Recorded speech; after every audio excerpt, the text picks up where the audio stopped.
Assalamualaikum warahmatullahi wabarakatuh. Jumpa lagi sama saya Syam dalam video public speaking.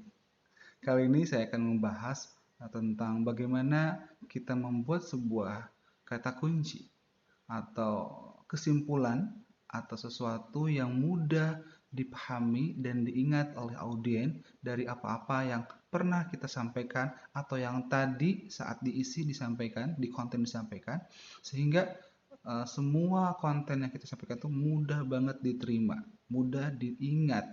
Jadi kalau seandainya kita berikan kata kuncinya, maka kata kunci itu akan menghantarkan ingatan para audiens kepada sekian banyak materi yang kita sampaikan atau sekian banyak apa-apa yang udah kita bicarakan di sebelumnya. Oke, teman-teman. Jadi gini, sebenarnya untuk membuat sebuah kata kunci itu tergantung kontennya. Jadi kontennya kayak gimana, menggunakan alur apa atau menggunakan konsep apa dalam menyampaikan pesannya itu yang akan kita berikan. Contohnya kalau kita dalam video-video saya sebelumnya gitu ya, kalau kita membuat sebuah konsep gitu ya, public speaking atau alur yang menggunakan kisah cerita dengan rumus masa lalu, masa sekarang, dan bagaimana gitu ya perubahan tersebut, maka kita akan singgung tentang bagaimana perubahannya ya, bagaimana perubahannya itu.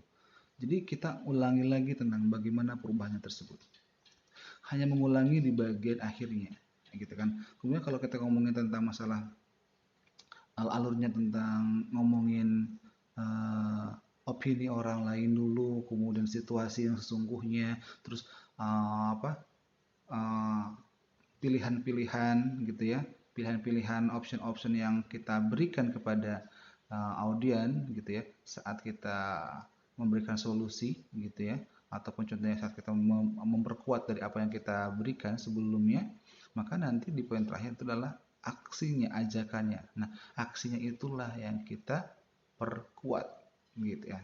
Atau kalau seandainya teman-teman menggunakan konsepnya itu tentang apa?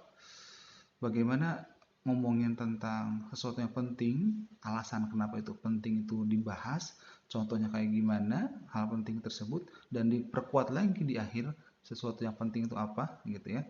Kesimpulan dari yang tadi udah disampaikan. Nah, nanti di akhir kita kuat lagi poin itu yang dibahas gitu ya. Atau seandainya kalau teman-teman menggunakan analogi atau perumpamaan atau asosiasi gitu ya. Nah, benda yang diasosiasikan, analogi yang diasosiasikan, perumpamaan yang diasosiasikan itu dimunculkan kembali. Ataupun contohnya kalau saat teman-teman menggunakan akronim. Nah, akronimnya itu, terakhirnya itu, singkatannya itu yang disebutkan. Kayak gitu. Jadi poin di sini adalah hanya untuk membuat bridging gitu ya, bridging dari apa yang kita sudah sampaikan kepada kata kunci. Apa yang paling diingat sih sebenarnya untuk tema kita tuh apa sih yang paling mudah diingat dari apa-apa yang udah kita sampaikan. Nah, biasanya sesuatu yang kita sampaikan itu akan diingatnya di akhir-akhir, tetapi bukan kata terakhirnya, tapi seperti kesimpulan, seperti jembatan keledai gitu ya, merangkai semua yang apa yang udah disampaikan.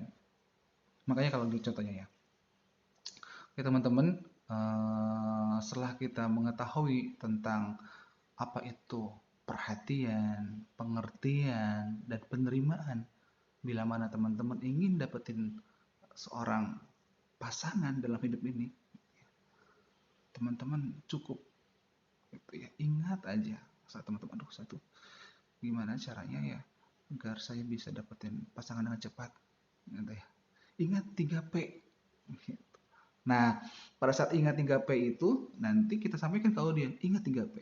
Perhatian, pengertian, dan penerimaan. Nah, pada saat 3P itu disampaikan di akhir, maka itu menjadi connecting kepada materi-materi kita sebelumnya.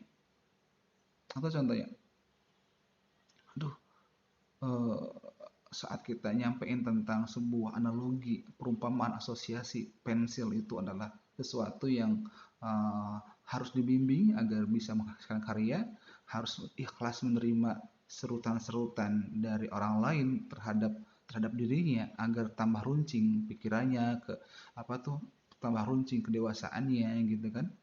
Dan yang terakhir bagaimana kita tahu bahwa pensil itu yang terpenting itu di dalamnya gitu ya atau isinya.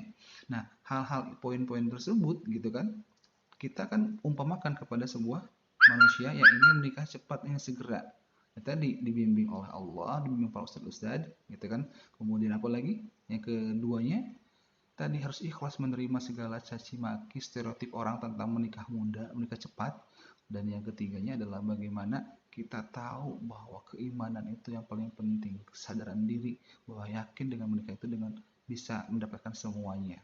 Nah, pada saat tadi udah kita menjelaskan di konten itu dan kita tarik lagi ya di kesimpulannya bahwa teman-teman kalau ingin menikah dengan cepat dan mudah di waktu muda ingatlah pensil ini. Nah, kayak gitu. Jadi cukup benda atau sesuatu yang diumpamakan, sesuatu yang diasosiasikan, sesuatu yang di namanya tuh dianalogikan gitu. Jadi hanya mengingat gitu ya, ngasih tahu, ngingetin lagi sesuatu yang paling akhir, tapi bukan kata-kata terakhir, kalimat-kalimat terakhir, tapi sebuah kesimpulan, sebuah apa? Sesuatu yang mudah diingat dari apa-apa yang sudah kita sampaikan. Kayak gitu teman-teman, mudah sekali bagaimana kita untuk membuat kata kuncinya dari apa-apa yang aku sampaikan. Semoga teman-teman bisa mencobanya. Oke, sekian dari saya. Wassalamualaikum warahmatullahi wabarakatuh.